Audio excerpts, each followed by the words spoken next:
निकल रहे हैं आगे को जागेश्वर की ओर और व्यू ऐसा है।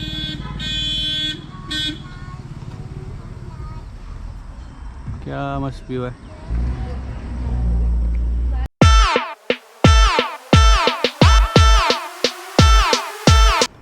तो चितई मंदिर से निकलकर हम निकले जागेश्वर मंदिर की ओर।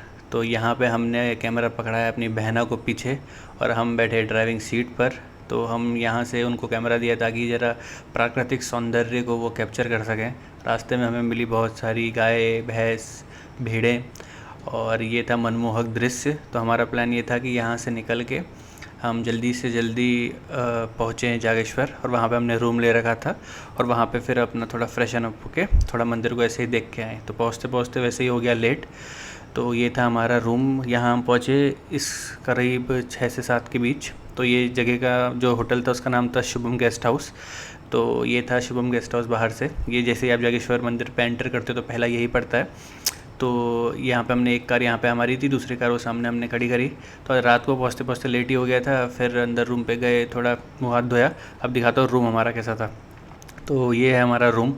तो ये मतलब ऐसे ही 4 रूम थे। 2 रूम तो थोड़े ज़्यादा और स्पेशियस थे और 2 रूम ऐसे ही बिल्कुल सेम साइज़ के थे। बाथरूम तो इतना बड़ा था कि इसमें 2 बाथ-टब आराम से आ जाए। पता नहीं रूम का साइज़ को बड़ा क्यों नहीं किया था, बाथरूम इतना बड़ा दे रखा था।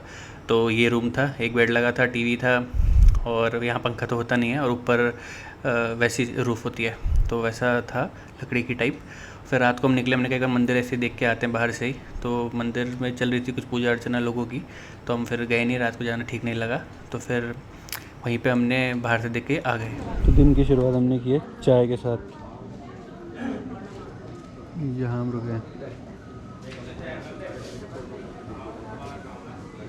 चीयर्स। तो सुबह सुबह हमारी माता जी को किसी ने खबर दे दी कि मंदिर की आरती सुबह 6 बजे होती है, तो आप लोग तैयार होकर जल्दी आरती देखने जाओ। तो वही चीज़ माता जी ने हमें उठा के, हमें नहलवा के, सब कुछ तैयार करके लेके गए कि चलो आरती देखेंगे करके।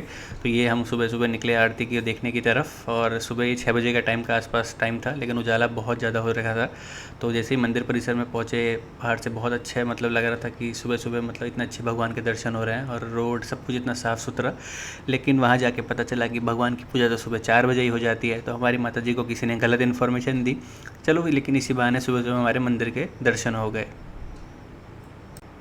जागेश्वर धाम शिवजी के 12 ज्योतिर्लिंगों में से 8वें नंबर का ज्योतिर्लिंग है और यह अल्मोड़ा से 40 किलोमीटर दूर स्थित है। कैलाश मानसरोवर यात्री इस मंदिर में आके पूजा अर्चना करते हैं और फिर अपने आगे की जर्नी को कंटिन्यू करते हैं। ये मेरे सामने मंदिर के बिल्कुल जो पड़ता है पहला मंदिर, वो होता है महामृत्युंजय मंदिर। और ऐसा कहा जाता है कि यहाँ पूजा करने से, अगर आप सच्ची भाव से पूजा कर रहे हैं, तो यमराज आपसे कोसों कोसों मील दूर भागते हैं। और ये मंदिर का मतलब ही ये है महामृत्युंजय मंदिर, जो ऐसा मंदिर जहाँ पे पूजा अर्चना से आप मृत्यु से बहुत दूर हो जाए। जो मंदिर का मुख्य मंदिर है वो है जागेश्वर जागन्नाथ मंदिर। मंदिर के गर्भगृह में स्थित है भगवान और वहाँ पे कैमरा वीडियोग्राफी करना बिल्कुल अलाउड नहीं है, इसीलिए मैं आपको बाहर से दिखा रहा हूँ। और बाहर चल रही थी पूजा अर्चना श्रद्धालुओं की पार्वती पूजा के रूप में। ये कुंड जो भी है आप देख रहे हैं, ऐसा कहा जाता है कि जब लव कुश प्रभु श्री राम को के सामने आए थे तो उनने उनके आगे बाण रख दिए थे। उनको पता नहीं था कि वो इतने बड़े राजवंशी योद्धा हैं और उनके पिता हैं। तो उस चीज़ का पश्चाताप करने के लिए वो यहाँ आए थे और उनने यहाँ पे यज्ञ किया था। तो बहुत सालों तक यह यज्ञ भूमि थी। बाद में इसको सरोवर के रूप में विकसित किया गया और आज इसमें कमल खिलते हैं। और इस पर एक प्रचलन है कि अगर आप इस पर सिक्का डालेंगे तो वो अगर सिक्का उस पत्ते में अटका तो आपकी मनोकामना पूरी होगी, और नहीं हुआ तो फिर आपको दूसरा ट्राई देना पड़ेगा और आपको अगर उसमें फंसाना है तभी आपकी इच्छा पूरी होगी। तो लोग इसको विशिंग वेल के रूप में भी देखते हैं और यहाँ पे पूजा करते हैं। तो ये था पूरा मंदिर के आसपास का पूरा भव्य दृश्य जो हमें देखने को मिला। जो आप सामने वृक्ष देख रहे हैं, देवदार का वृक्ष है। इस वृक्ष का भी एक बहुत बड़ा महत्वपूर्ण योगदान है और ये यहाँ पे क्यों है और क्या है इसका सिग्निफिकेंस, ये आपको मैं आगे बताऊँगा वीडियो में। तो आप देखते रहिए, आपको पता चलेगा कि इसका असली सिग्निफिकेंस क्या है। तो वहाँ मुझे थोड़ा एक मैप मिला जहाँ पे पूरा बताया था कि मंदिर में कहाँ पे कौन सा मंदिर है और कैसे मंदिर का पूरा आर्किटेक्चर है, और उसके बारे में थोड़ी जानकारी मिली हिंदी और इंग्लिश में। तो अगर आपको चाहें तो रुक के आराम से पढ़ सकते हैं कि क्या क्या है। तो ये सब मंदिर जो भी है ये आर्कोलॉजिकल सर्वे ऑफ इंडिया के अंडर आता है, इसीलिए मंदिर को इतना अच्छा साफ़ सुथरा बनाया गया और उनके बारे में पूरी जानकारी उपलब्ध है। तो ये मंदिर काफ़ी देखें तो हमारे पौराणिक महत्व रखता है और ये हमारा हिंदू धर्म के एक बहुत जाने माना वाला मंदिर है और शिव जी ने साक्षात रूप में यहाँ पे नृत्य भी किया था और यहाँ पे विराजमान भी हैं। और तो यही एक चीज़ है और ये मंदिर का पूरा एक मैप है कि आपको पहले कौन कौन से मंदिर में जाके पूजा अर्चना करनी चाहिए और आप कैसे कर सकते हैं। जागेश्वर धाम के लिए ऐसा कहा जाता है कि अगर यहाँ सच्चे मन से कोई भी मुराद या कोई भी चीज़ मांगी जाए तो भगवान उसको ज़रूर पूरा करते हैं। बस आपका मन साफ़ होना चाहिए और आपके मन में किसी दूसरे के लिए कोई हीन भावना नहीं होनी चाहिए। भगवान सब देखते हैं और सबका उसी हिसाब से भला करते हैं। यहाँ पे आपको दिख जाएंगे पुराने ज़माने के बहुत बढ़िया बढ़िया बने हुए घर, जो कि अब बहुत मतलब ये यहाँ फिर भी थोड़े बहुत संरक्षित करे गए हैं। आप देख सकते हैं कि इनका आर्किटेक्चर और इनका कितना प्यारा है और अंदर से बाहर से मतलब कितने अच्छे बनाए हैं ये सारे घर। तो ये यहाँ पे आपको बिल्कुल देखने को मिल जाएंगे और इनके अंदर आपको दिखेंगी छोटी छोटी दुकानें। यहाँ पे जो आप सामने देख रहे हैं कुबेर महाराज जी का मंदिर, जहाँ पे वो महिला आ रही है वहाँ से हम नीचे जाने का है, वहाँ पे है एक सरोवर। तो मैं आपको दिखाता हूँ वो सरोवर कैसा दिखता है। तो ये है वो सरोवर। तो यहाँ पे पानी आता है और यहाँ से पानी ले जाके ऊपर शिव जी के शिवलिंग में पानी चढ़ाया जाता है। तो ये एक प्रथा है जो चलते आ रही है। तो यहाँ पे यात्री आते हैं, पहले यहाँ से जल लेके फिर वहाँ चढ़ाते हैं। तो ये एक प्रथा है और यहाँ पे अभी तो जल स्तर काफ़ी कम था तो हमें ज़्यादा देखने को नहीं मिला, क्योंकि अभी नदी का बहाव आएगा उस टाइम पे ही थोड़ा पानी बढ़ेगा। तो ये ब्रिज क्रॉस करके हम वहाँ पे कुबेर महाराज जी के मंदिर जाते हैं। चलो अब आगे आपको दिखाता हूँ कुबेर महाराज जी का मंदिर। तो ब्रिज क्रॉस करके हम पहुँचे कुबेर जी के मंदिर। तो ये है मंदिर का बिल्कुल एंट्रेंस। तो वहाँ से जो सरोवर के ऊपर ब्रिज था उस ब्रिज को पार करके हम यहाँ पे पहुँचते हैं। और यह मंदिर भी मतलब ऐसा बोला जाता है विश्व में बहुत कम मंदिर हैं जहाँ कुबेर जी को पूजा जाता है, उनमें से एक ही मंदिर है। तो यहाँ पे भी काफ़ी भक्तों की भीड़ लगी रहती है और यहाँ पे भी बंदर तो ऐसे आते हैं कि मतलब ऐसा लगेगा कि आपको अभी आपके हाथ से ही सारी प्रसाद और ये सब चीज़ें लेके चले जाएंगे। तो यहाँ पे बंदरों से बहुत सावधान रहना पड़ता है क्योंकि वो कहीं से भी आके आप पे अटैक कर सकते हैं।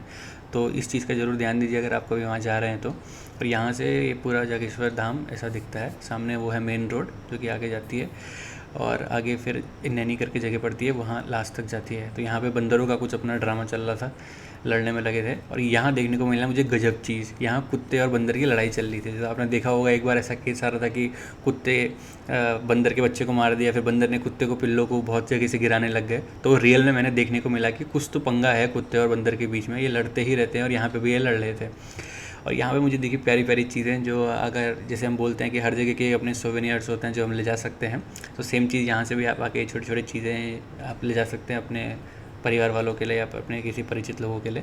तो ये बहुत अच्छी चीज़ दिखी मुझे इधर पे।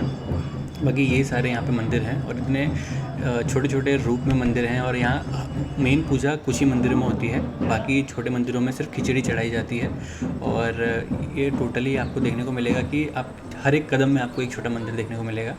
नमामीश मीशान निर्वाण रूपम विभुं व्यापकं ब्रह्मवेद स्वरूपं निजं निर्गुणं निर्विकल्पं निरीहं चिदाकाशमाकाशवासं भजेऽहम्। ये जो बड़ा मंदिर है ये मंदिर है जागेश्वर जागन्नाथ जी का। इस तरफ जो वो बड़ा मंदिर है वो है महामृत्युंजय मंदिर। और जो सामने ये पेड़ आपको दिखाई दे रहा है देवदार का, इसको बोलते हैं कि ये एक जड़ से निकल रहा है और वहाँ जाके दो जड़ों में कन्वर्ट हो रहा है, दो जगह से ऊपर को मतलब डिवाइड हो रहा है। तो बोलते हैं ये शिव और पार्वती का एक रूप है जो कि इतने सालों से यहाँ पे है। तो अभी ऐसा लग रहा होगा कि आपको एक पेड़ है, मैं आगे से दिखाऊंगा, ये दो हैं, नीचे से इनका रूट्स एक है बट ये दो में डिवाइड हो जाते हैं। मैं पास जाके दिखाता हूँ। तो ये एक देवदार का पेड़ है। तो पहले यहाँ परिक्रमा भी होती थी, अभी ये बंद हो चुकी है परिक्रमा, बट आप देख सकते हो अब आपको दिख रहा होगा कि दो अलग अलग जगह है। ये काफ़ी बड़ा है।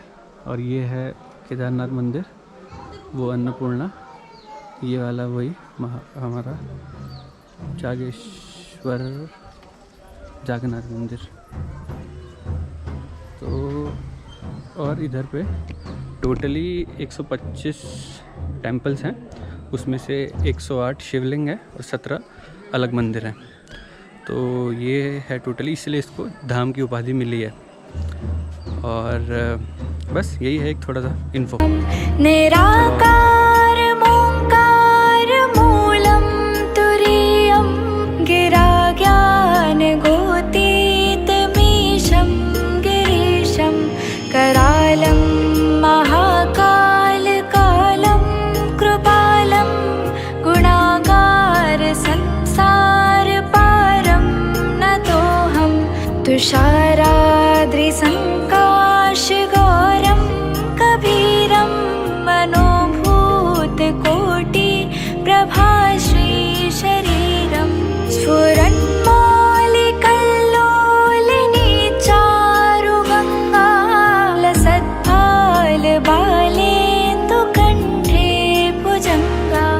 चलत्कुण्डलं भ्रूसुनेत्रं विशालं प्रसन्नाननं नीलकण्ठं दयालं मृगाधीशचर्माम्बरं मुण्डमालं प्रियं शङ्करं सर्वनाथं भजामि प्रचण्डं प्रकृष्टं प्रगल्भं परेशम् अखण्डं मजं भानुकोटिप्रकाशं त्रयः शूलनिर्मूलनं